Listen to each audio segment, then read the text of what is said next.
লালমনিরহাটের হাতীবান্ধায় জামায়াতে ইসলামীর যুব বিভাগের নওদাবাস ইউনিয়ন সভাপতি লতিফুল ইসলামের বিরুদ্ধে জমি দখলের অভিযোগ তুলেছেন সাদিকুল ইসলাম নামে এক ব্যক্তি।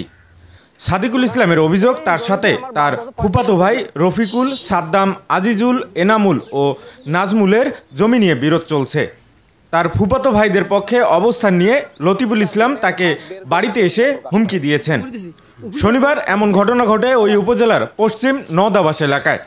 মূলত ঘটনাটা হলো যে আমার একটা যে এখানে পাশে জমি আছে, আমার পৈতৃক সম্পত্তি দাদার, সেই পৈতৃক সম্পত্তি আমি ভোগ দখল করে খাই। কিন্তু এই যে নওদাবাস ইউনিয়নের জামাতের সেক্রেটারি বর্তমান আব্দুল লতিফ, ওই যে আমার বাড়িতে কিন্তু একদিন আসছিল, আসি আমাকে অনেক হুমকি দিয়ে গেছে। হ্যাঁ, এবং ওই আমার বিপক্ষ যে আমার পুরোটা ভাইয়ের ঘর, ওদেরকে আবার ওই বলছে যে তোরা তুই গাছ গার, কি করা লাগে আমি করব। বুদ্ধিটা কিন্তু ওই দিছে যে ঘর তোল, গাছ গার এবং ঘর তুলি আগুন লাগে দিয়ে যে মামলা করে কি করে সেটা আমি করব। এমনকি ওই যে আপনি তো শুনলেন তো যে আপনার সামনে তো বললো, আমি যদি ওদেরকে জমি না দিই তাহলে আমার স্বনামী জমি সেল্য পর্যন্ত আমার কাছে ভোগ দখল করে দিবে ওদেরকে। আমাদের জমি আমরা আবাদ করে খাচ্ছি, ইতিমধ্যে দেখা যায় যে রফিকুল জবরদখল করে আসিয়া আমাদের জমিতে গাছ লাগাইছে, বেসন বাড়ি ফেলাইছে এবং কালকে আমাদের বাড়িতে আসিয়া মনে করেন যে আমরা দুজন স্বামী স্ত্রী ঘরের মধ্যে ছিলাম, তাকে অস্ত্র লাঠি ছুরি নিয়ে আমাদেরকে হুমকি দেখাইছে মারি ফেলার জন্য চতুর্পাশে লোক দিয়ে।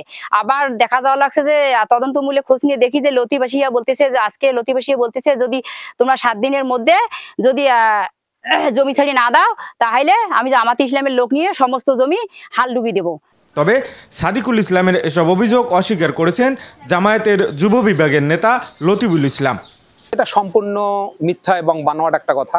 সেখানে আমাদের বিন্দুমাত্র কোনো এখানে দলীয় প্রভাব, কোনো প্রতিপত্তি খাটানোর আমাদের বিন্দুমাত্র ইচ্ছা নাই। সে আমাদের জ্ঞাতি ভাই, মামাতো ভাই। আমরা এখানে পারিবারিকভাবে বিষয়টা সমাধান করতে চাচ্ছি। এখানে কোনো দলীয় প্রভাবের বা দলীয় এখানে তাকে কোনো ভাব প্রকাশ করা বা শক্তি প্রদর্শন করা এখানে বিন্দুমাত্র আমার ইচ্ছা নাই। এদিকে সাদ্দাম হোসেনের দাবি, তারা ওয়ারিশ সূত্রে জমি দখল করেছেন। আমরা তো ওয়ারিশ, নানার ওয়ারিশ।